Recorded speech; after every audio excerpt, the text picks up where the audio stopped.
Morning mga ka-garden. Nakakalungkot tong saging na to. Pinabayaan ko yan lumaki kahit payat. Tapos nagbigay naman siya ng bunga. Lakatan yan eh. Kaya lang, wala eh. Hindi niya kinaya. Maliit lang yung bunga niyo. Pero naputol siya. Sobrang payat kasi. Actually, puputulin ko na yan dati pa nung maliit pa. Kaya lang, pinagbidyan ko ba? Kasi kawawa naman. Nagbunga naman. Pero hindi niya rin kinaya. Nangihinayang ako, kawawa eh. Wala ka naman gano'ng makakain dyan. Pero naawa ako sa halaman kung puputulin ko. Nagbigay siya ng bunga pero hindi niya kinaya. Payat eh. Oh, putol. Ito yung exciting part. Kasi meron ako ditong red banana. Ito. Pangatlong puno na to na magbubunga. Ngayon nagbunga siya ulit. Actually, anak to nung original na binili ko na red banana sa Nueva Ecija.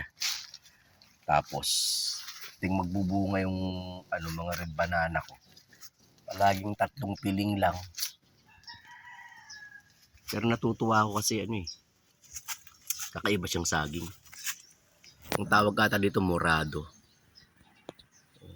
Napakatagal nito magbunga, halos 1 taon bago siya magbunga. Yan red banana. 1 taon kada puno. Pero kumbaga hindi naman ako yung gusto ko yung maraming. Gusto ko sana, kaya lang talagang 3 lang pinoproduce niya. Pero naiintriga lang ako, ganda kasi kulay pula. Tsaka sa buong subdivision dito, ako lang yung merong red banana.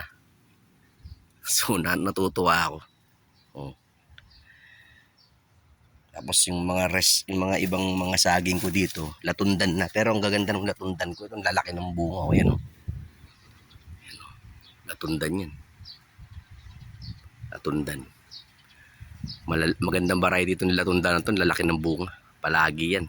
Hindi ako pinapahiya niya. Ito lang red banana ko, natutuwa ako kahit 3 piling lang.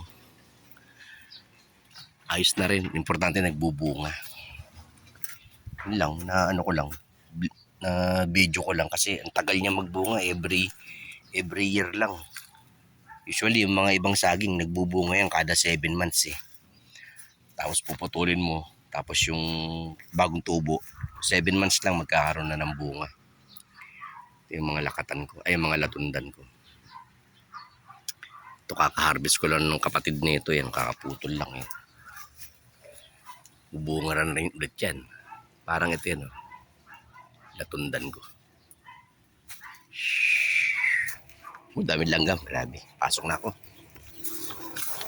Tapos meron ako ditong mga yung mga atis-atis yan. Lit lang ng bunga. Naunahan pa ako ng paniki kahapon. Siya pa una nakatikim. Pasok na ako kasi yan. Daming langgam, daming lamok.